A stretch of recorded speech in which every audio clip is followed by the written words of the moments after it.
Começa agora o Gospel News. Hoje é quarta-feira, dia 30 de julho de 2025. Eu sou Karen Crisóstomo e nós vamos juntos aqui pela Rede Gospel de televisão e também pelo YouTube, Rede Gospel TV Oficial, com as principais notícias do Brasil e do mundo. Vamos aos destaques de hoje.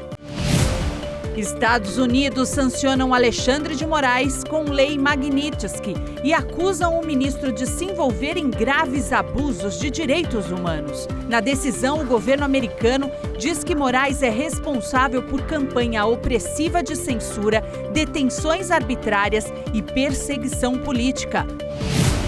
Presidente Lula dá entrevista ao jornal The New York Times e diz que ninguém quer conversar com ele sobre as tarifas anunciadas por Donald Trump. Terremoto na Rússia provoca tsunamis no Oceano Pacífico e cria caos. Criança de 10 anos morre após cair do quarto andar de um prédio em Fortaleza. E veja também a vitória do Botafogo na Copa do Brasil. Essas e outras notícias do Brasil e do mundo, agora no Gospel News. Boa noite. O presidente Lula deu entrevista ao jornal The New York Times e afirmou que o Brasil vai buscar outros compradores para os produtos brasileiros caso os Estados Unidos não recuem nas tarifas. Lula também assumiu dificuldades nas negociações e disse que ninguém quer conversar com ele. O presidente Lula concedeu uma entrevista ao jornal norte-americano The New York Times, que foi publicada na madrugada de hoje, na qual afirma que vai buscar outros compradores para os produtos brasileiros caso a exportação para os Estados Unidos diminua após as tarifas de Donald Trump. Ele afirmou que caso os Estados Unidos não queiram comprar do Brasil, o país tem uma relação comercial extraordinária com a China. Lula também disse ao jornal que tem tentado contato com o presidente dos Estados Unidos, Donald Trump, para discutir as tarifas, mas que ninguém quer conversar. O presidente brasileiro afirma ainda que Trump talvez não saiba que aqui no Brasil o judiciário é independente, em referência às justificativas apresentadas pelos Estados Unidos para aplicar a tarifa de 50% ao Brasil. Lula ressaltou que o país não vai negociar como se fosse um país pequeno diante de um país grande. Lula ainda disse: "Sabemos do poder econômico dos Estados Unidos, reconhecemos o poder militar dos Estados Unidos, reconhecemos a dimensão tecnológica dos Estados Unidos. Mas isso não nos dá medo, isso nos causa preocupação." Questionado pelo jornalista Jack Nickas se não teme que as críticas abertas que tem feito ao presidente Donald Trump atrapalhem as negociações, Lula disse que não há motivo para medo, apesar de estar preocupado com o tarifaço devido aos interesses econômicos, políticos e tecnológicos do Brasil. O ministro da Fazenda, Fernando Haddad, deu entrevista à imprensa também na manhã de hoje e disse que as negociações com os Estados Unidos vão continuar mesmo após o início do tarifaço. O ministro Fernando Haddad conversou com jornalistas na portaria do Ministério da Fazenda na manhã de hoje. Segundo ele, as conversas com os Estados Unidos estão evoluindo. Independentemente da decisão que for tomada dia 1º de agosto, elas vão continuar.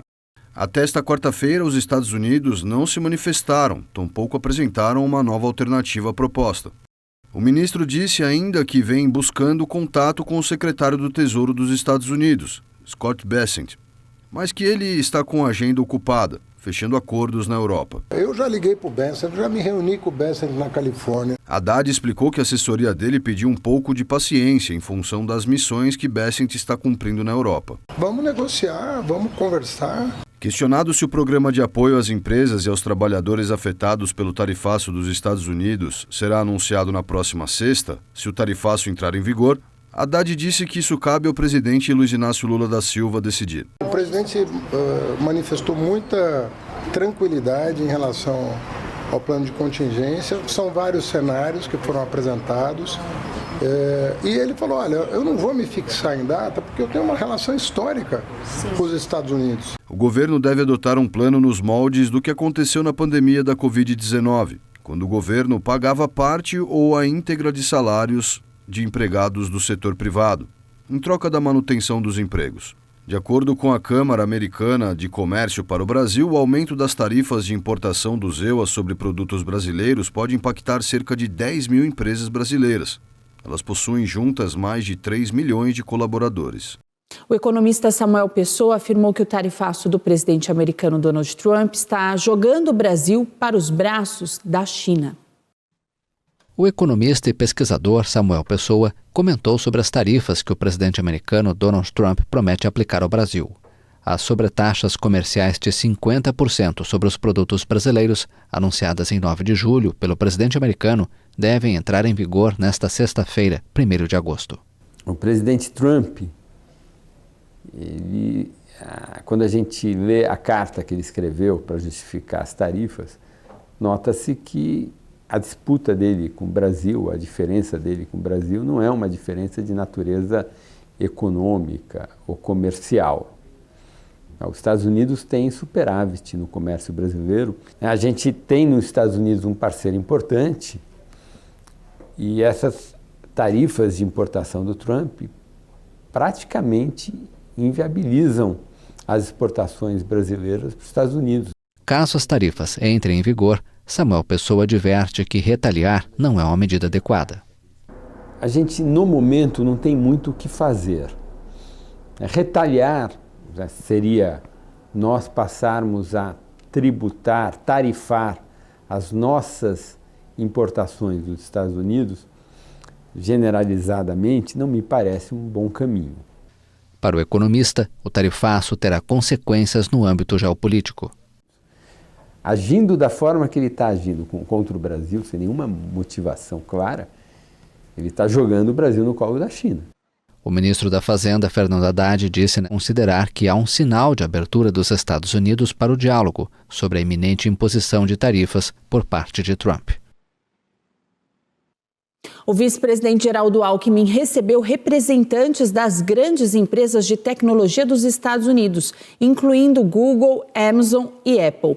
Alckmin foi designado por Lula a estabelecer relações com a Casa Branca. O vice-presidente da República, Geraldo Alckmin, recebeu representantes de grandes empresas de tecnologia norte-americanas. O encontro ocorre a poucos dias do início previsto do tarifaço de 50% das exportações brasileiras aos Estados Unidos e em meio à tentativa do governo brasileiro de negociar e evitar a imposição das sanções. Alckmin, designado pelo presidente Lula para estabelecer pontes com a Casa Branca, mencionou uma nova conversa telefônica com o secretário de Comércio americano, Howard Lutnick. E ontem, na conversa com o secretário Lutnick, eu disse a ele que teria um segundo encontro com as empresas de tecnologia americana e ele pediu se poderia um representante dele participar. Então participou um representante da Secretaria de Comércio, Secretaria de Estado, e hoje nós reunimos pela segunda vez, aqui Meta, Google, Amazon, Apple, Visa, Expedia e eles trouxeram uma pauta: segurança jurídica, inovação tecnológica, ambiente regulatório, enfim, foi uma boa reunião. E sobre a questão tarifária, estamos empenhados aí em evitar, que tenhamos uma tarifa totalmente injustificável, Os interesses das gigantes americanas do setor de tecnologia no Brasil é um dos temas centrais expostos pelo presidente dos Estados Unidos, Donald Trump, na carta enviada a Lula quando anunciou o tarifaço. Estimativas da Associação Brasileira das Indústrias Exportadoras de Carnes mostram que o Brasil pode perder $1 bilhão na venda de carne bovina para os Estados Unidos caso as tarifas contra os produtos brasileiros entrem em vigor na próxima sexta-feira.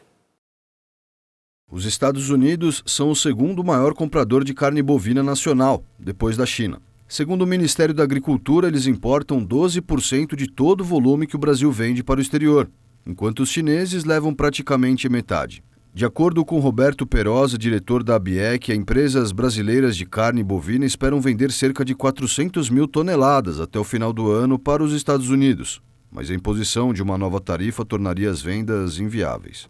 Ele também afirmou que nenhum mercado pode substituir imediatamente o norte-americano, em virtude do grande volume demandado pelos importadores e no preço que eles estão em condições de pagar. Os frigoríficos brasileiros exportaram cerca de 181 mil toneladas de carne bovina, no valor de $1 bilhão no primeiro semestre deste ano, somente para os Estados Unidos. O ministro do Supremo Tribunal Federal, Alexandre de Moraes, autorizou a redução de 66 dias na pena do homem condenado por destruir um relógio histórico do século XVII durante os atos de 8 de janeiro de 2023. No ano passado, ele foi condenado a 17 anos de prisão pela Corte pelos crimes de abolição violenta do Estado Democrático de Direito, golpe de Estado, dano qualificado, dano do patrimônio tombado e associação criminosa armada. A deputada federal Carla Zambelli se apresentou hoje à Justiça italiana. Ela foi presa no início da noite de ontem em Roma, na capital da Itália. Apesar da Polícia Federal e do Ministério da Justiça terem afirmado que Zambelli foi presa pela polícia do país europeu, a defesa da parlamentar diz o contrário, que ela se entregou voluntariamente para colaborar no caso.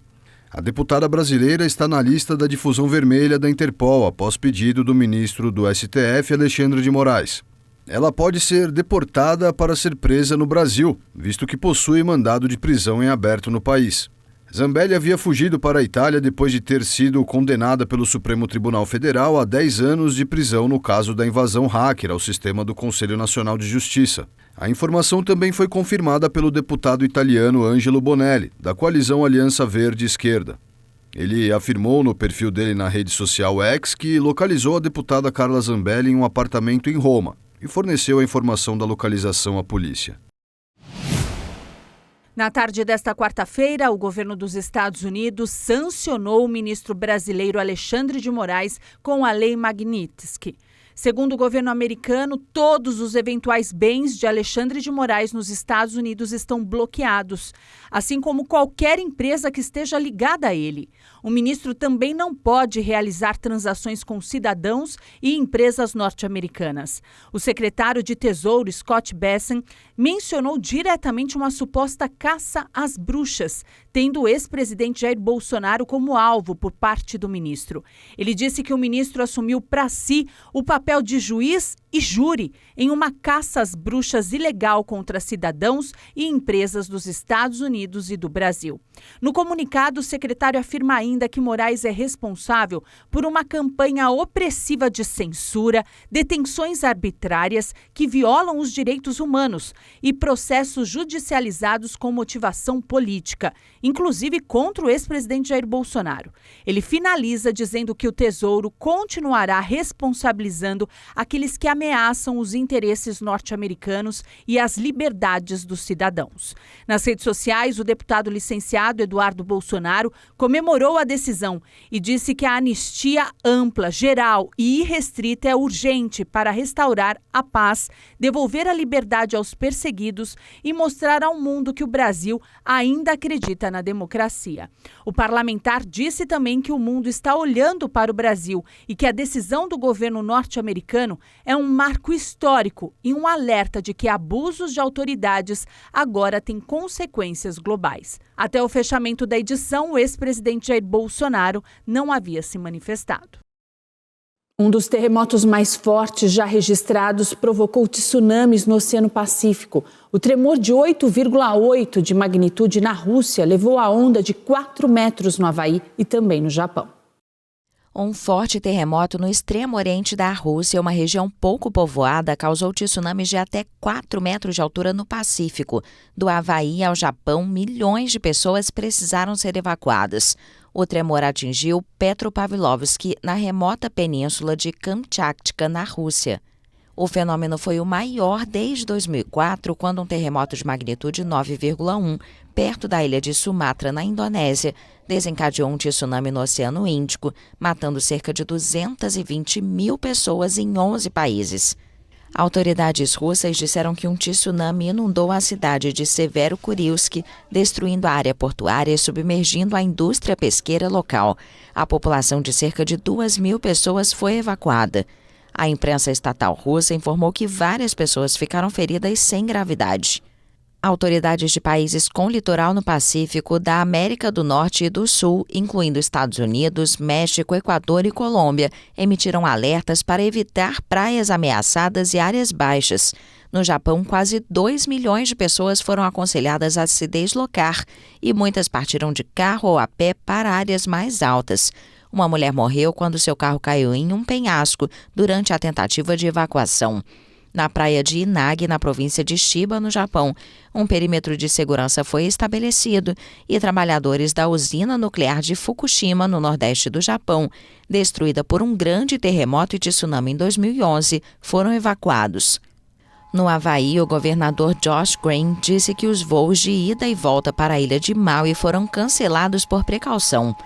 Mais cedo, sirenes de tsunami soaram perto da popular praia de surf de Waikiki, onde os havaianos fugiam para áreas mais altas. O terremoto desta quarta-feira foi o mais forte na região de Kamchatka desde 1952. O Serviço Regional de Monitoramento Sísmico alertou para tremores secundários de até 7,5 de magnitude. O Serviço Geológico dos Estados Unidos afirmou que este foi um dos 10 terremotos mais fortes já registrados.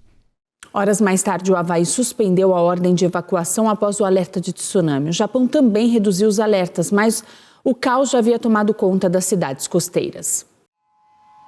O condado do Havaí suspendeu uma ordem de evacuação emitida nesta quarta-feira após um alerta de tsunami. Pouco antes, o Centro de Alerta de Tsunami do Pacífico havia reduzido o nível de risco para o arquipélago dos Estados Unidos. Mas a Agência de Defesa Civil do condado alertou que correntes e ondas excepcionalmente fortes ainda são possíveis perto da costa e nos portos. Um terremoto de magnitude 8,8 atingiu áreas próximas à península de Kamchatka, na Rússia, provocando tsunamis no país e no Japão e disparando alertas em quase todos os países da Bacia do Pacífico. A Agência Meteorológica do Japão rebaixou os alertas de tsunami emitidos para uma ampla faixa do arquipélago, mas os manteve para as áreas ao norte. A Agência Meteorológica do Japão informou ter rebaixado os alertas para a região de Ibaraki, no leste do país, e para o sul até Wakayama para advertências. O terremoto em Kamchatka foi o mais forte na região em mais de 70 anos e um dos mais fortes já registrados. E uma agência de notícias estatal da Rússia disse hoje que o vulcão Kliuchevskoy entrou em erupção após os terremotos na região. De acordo com as autoridades locais, em setembro de 2022, 8 pessoas morreram em uma expedição de escalada nesse vulcão. E o presidente dos Estados Unidos, Donald Trump, disse que a Rússia tem 10 dias para encerrar a guerra na Ucrânia. O presidente dos Estados Unidos, Donald Trump, anunciou que vai impor novas sanções, principalmente tarifas, à Rússia caso o país não encerre os combates na Ucrânia em 10 dias. A declaração foi feita a bordo do Air Force One, ao responder repórteres sobre prazos exatos. O republicano que deixou o Reino Unido rumo a Washington já havia informado na segunda-feira que reduziria o prazo anterior de 50 dias para algo entre 10 e 12 dias. Mas as declarações mais recentes indicam uma data limite mais firme, o final da próxima semana. Trump afirmou ainda não ter recebido nenhuma resposta do presidente russo Vladimir Putin sobre a ameaça. Apesar do tom de ultimato, o republicano minimizou o impacto das medidas que pretende adotar, destacando que não sabe se isso vai afetar a Rússia, porque, obviamente, Putin quer continuar a guerra. O governo dos Estados Unidos vai tomar medidas para reverter uma decisão de 2009 que permite combater as emissões de gases do efeito estufa. O administrador da Agência de Proteção Ambiental dos Estados Unidos, órgão conhecido pela sigla EPA, Lee Zeldin, disse que o governo do presidente Donald Trump tomará medidas para reverter uma decisão de 2009 que permite combater as emissões de gases de efeito estufa. Após uma decisão da Suprema Corte, a EPA determinou durante o primeiro mandato do ex-presidente democrata Barack Obama que os gases de efeito estufa são perigosos para a saúde pública. Portanto, poderia passar a regular suas emissões por meio de uma legislação de 1970, a Lei do Ar Limpo. A chamada Declaração de Perigo concluiu que os gases de efeito estufa emitidos por veículos motorizados ameaçam a saúde. Mas Lee Zeldin acusa a EPA de ter chegado a conclusões precipitadas. O setor de transporte é a maior fonte de emissões de gases de efeito estufa nos Estados Unidos. Segundo uma análise recente do Conselho de Defesa dos Recursos Naturais, se fosse um país, esse setor seria o 4º maior emissor de gases poluentes do mundo e o 5º do setor energético. A declaração de perigo sobreviveu a vários desafios legais por parte da indústria ao longo dos anos, explicou Dan Becker, do Centro para a Diversidade Biológica. Mas, desta vez, é o próprio governo que lança o ataque, afirmou Dan. É esperado que os grupos ambientalistas e estados levem o caso à justiça para uma batalha judicial que pode chegar à Suprema Corte, um tribunal muito político, projeta Dan Becker. Desde que Trump, um defensor dos combustíveis fósseis e cético sobre a mudança climática, retornou à Casa Branca no fim de janeiro, as autoridades federais alteraram o rumo das políticas climáticas. Autoridades norte-americanas disseram que o atirador de Nova York tinha como alvo a NFL. O homem acusava a Liga de Futebol dos Estados Unidos por uma lesão cerebral que contraiu quando praticava esporte. O homem que matou 4 pessoas a tiros antes de cometer suicídio em um arranha-céu em Nova York teve como alvo a sede da Liga Nacional de Futebol Americano. Ele acusava a NFL por danos cerebrais que teria tido ao praticar o esporte.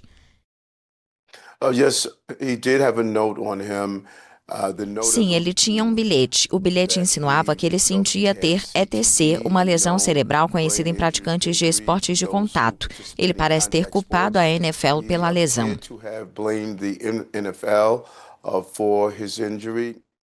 De acordo com a imprensa americana, o atirador, identificado como Shane Tamura, de 27 anos, nunca jogou na NFL, mas foi quarterback no ensino médio e acreditava ter desenvolvido encefalopatia traumática crônica, uma doença cerebral degenerativa como consequência.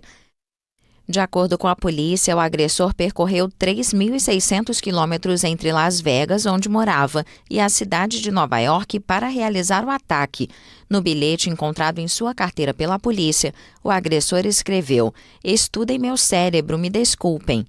A ETC, que não pode ser detectada em pessoas vivas, pode causar uma série de sintomas comportamentais, incluindo agressividade, impulsividade, depressão, ansiedade, paranoia, tendências suicidas, bem como sintomas cognitivos progressivos, como perda de memória.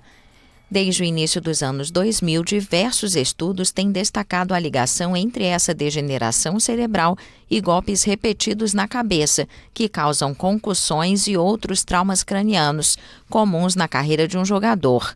Um estudo de 2017 analisou o tecido cerebral de 111 jogadores da NFL que morreram prematuramente, e a ETC foi detectada em 110 deles.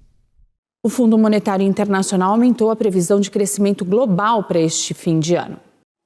A economia global vai crescer 3% este ano, em vez dos 2,8% previstos em abril. Uma boa notícia em meio ao tarifaço de Donald Trump. Mas o FMI afirmou que a incerteza permanece, apesar da pausa nas tarifas mais altas planejadas pelos Estados Unidos para seus parceiros comerciais, que expira em 1º de agosto. Desde abril, Washington firmou acordos com o Reino Unido, Japão, Vietnã, Indonésia, Filipinas e União Europeia. Mas muitos de seus parceiros comerciais correm contra o tempo até sexta-feira para evitar o aumento das tarifas, que são de 50% para o Brasil e 30% para o México. Na última atualização de seu relatório anual, o FMI, com sede em Washington, estima que a economia mundial crescerá 3%.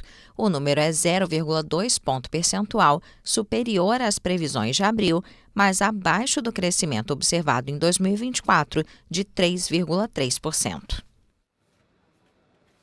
No próximo bloco, criança de 10 anos morre após cair do 4º andar de um prédio no Ceará e ainda a mulher é encontrada morta com queimaduras em prédio residencial de São Paulo.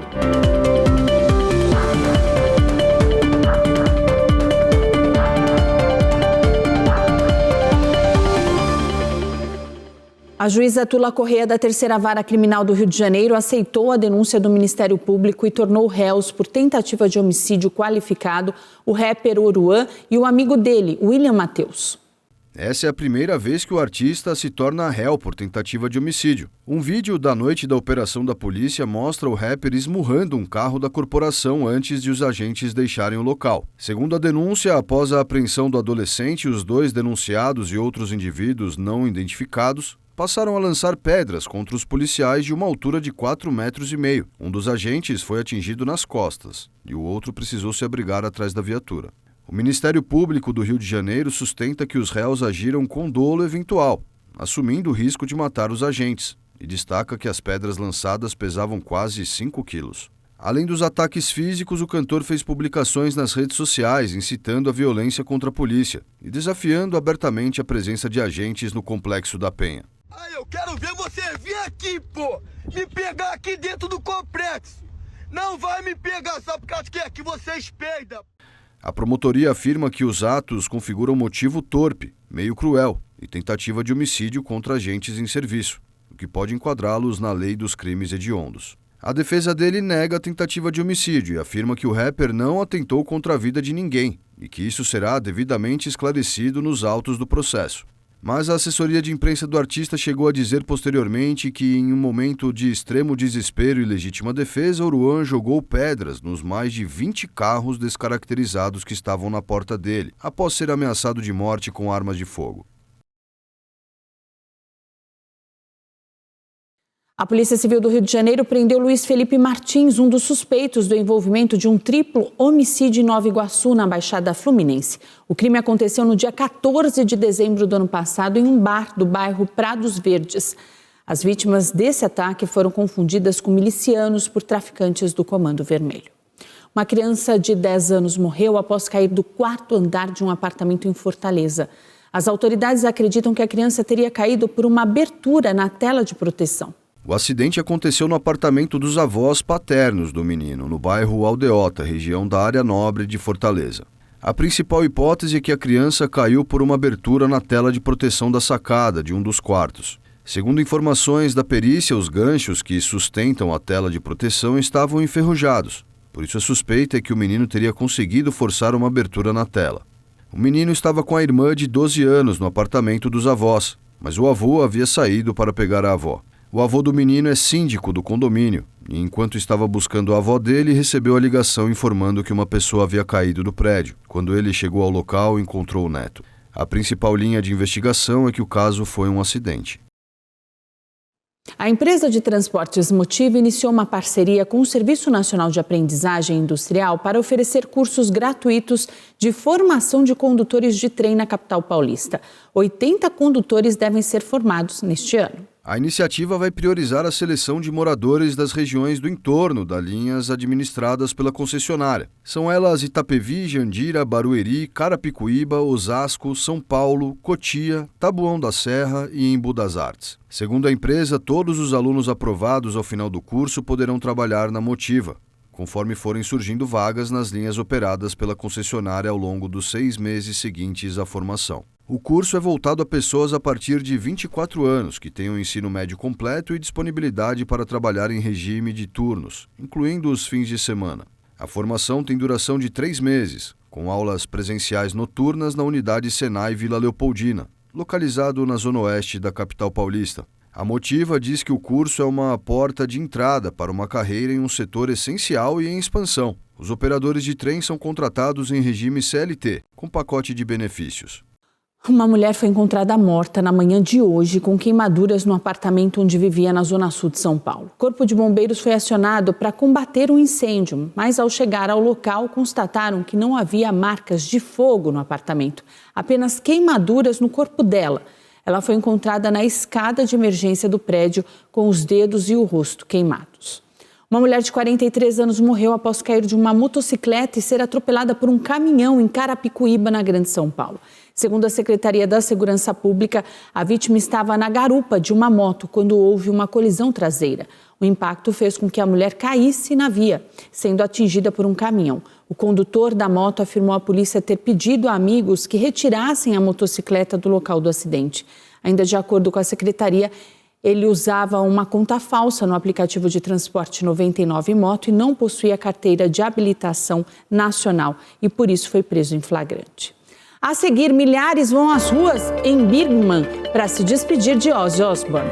E o presidente da CBF é alvo de operação contra a compra de votos nas eleições do ano passado.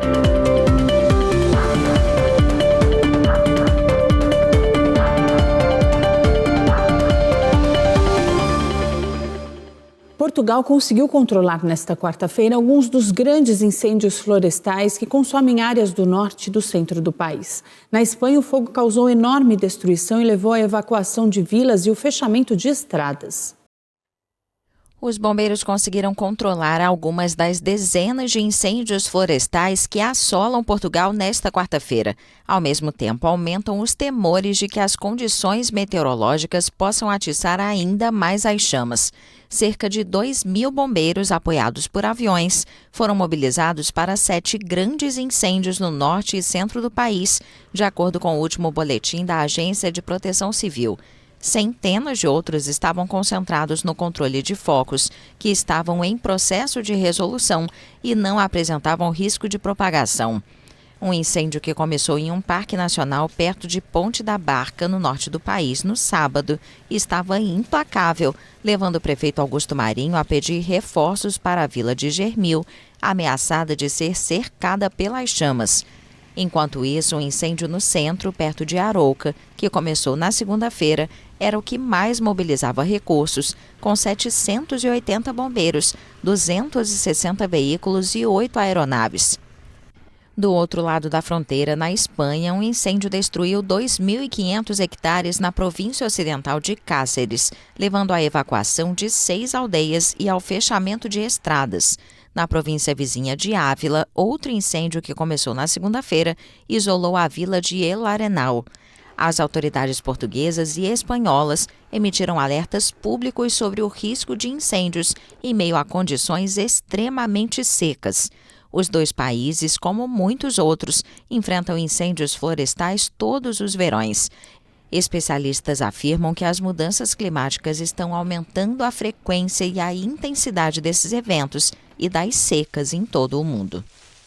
Aconteceu hoje o cortejo fúnebre do cantor Ozzy Osbourne em Birmingham, no Reino Unido, a cidade natal dele. Multidões se aglomeraram pelas ruas da cidade para dar o último adeus ao habitante mais famoso do local. O cortejo passou por diversas ruas icônicas da cidade relacionadas à carreira dele e da banda que ele ajudou a criar, o Black Sabbath. Milhares de fãs de heavy metal se alinharam nas ruas de Birmingham na quarta-feira para o cortejo fúnebre do vocalista do Black Sabbath, Ozzy Osbourne. Durante o percurso, a banda Boston Brass acompanhou o cortejo, tocando músicas marcantes da carreira do vocalista. Nos últimos anos, Ozzy enfrentava sérios problemas de saúde. Ele foi diagnosticado com Parkinson em 2019, passou por diversas cirurgias e chegou a declarar que não conseguia mais andar. Há menos de um mês, ele fez seu último show. Subiu ao palco em um trono com um morcego no encosto e se apresentou sentado por motivos de saúde. A despedida, chamada Back to the Beginning, aconteceu em 5 de julho em Birmingham, cidade na Inglaterra onde o grupo criou o heavy metal. Na parte da tarde, um outro funeral aconteceu, mas desta vez privado, para que a família e amigos próximos possam se despedir do roqueiro. Uma meia usada em 27 de julho de 1997 por Michael Jackson durante um show em Nice foi leiloada por cerca de R$40 mil na França. Uma responsável pela casa de leilões afirmou que o objeto foi encontrado ao final de um show perto dos camarins do artista por um técnico que trabalhava no local. Bordado com cristais quadrados brilhantes, a meia foi emoldurada e colocada ao lado de um passe de acesso ao backstage do evento.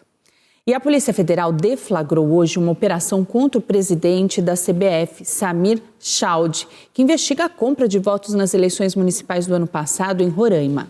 A Operação Caixa Preta investiga a suspeita da prática de crimes eleitorais em Roraima. Agentes da PF estiveram na casa de Samir Chowdhury, também na sede da CBF, no Rio de Janeiro. R$10 milhões em bens dos investigados foram bloqueados. As investigações começaram quando o empresário Renildo Lima foi preso com R$500 mil em setembro de 2024. Parte do dinheiro foi encontrado na cueca dele. A deputada federal Helena da Azatur também foi alvo da operação. Uma das principais empresárias do ramo de transportes em Roraima, Helena, é formada em Ciências Biológicas pela Universidade Federal de Roraima. A deputada declarou R$10 milhões em bens ao Tribunal Superior Eleitoral nas eleições de 2022. A CBF esclareceu que não recebeu nenhuma informação oficial sobre o objeto da investigação, em que o presidente Samir Chowdhury permanece tranquilo e à disposição das autoridades para quaisquer esclarecimentos que se façam necessários. Ontem o Botafogo venceu o Bragantino 2-0 na partida de ida das oitavas de final da Copa do Brasil. Em uma jogada pela direita, Vitinho cruzou o rasteiro e Álvaro Montoro completou para abrir o placar.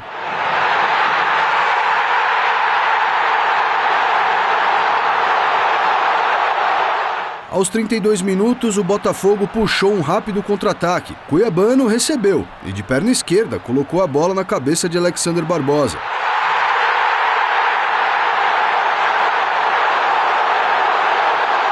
Placar final, 2-0. O jogo de volta acontece na próxima quarta-feira no Estádio Municipal Cícero de Souza Marques, em Bragança Paulista. Hoje também tem Copa do Brasil. Destaque fica no confronto entre Corinthians e Palmeiras na Neoquímica Arena. A partida começa às 9h30 da noite. O Gospel News desta quarta-feira fica por aqui. Eu desejo a todos vocês uma ótima noite. Amanhã, a partir das 7h, nós estamos de volta com as principais notícias do Brasil e do mundo. E até lá você fica muito bem informado no YouTube, Rede Gospel TV Oficial. Boa noite e até amanhã.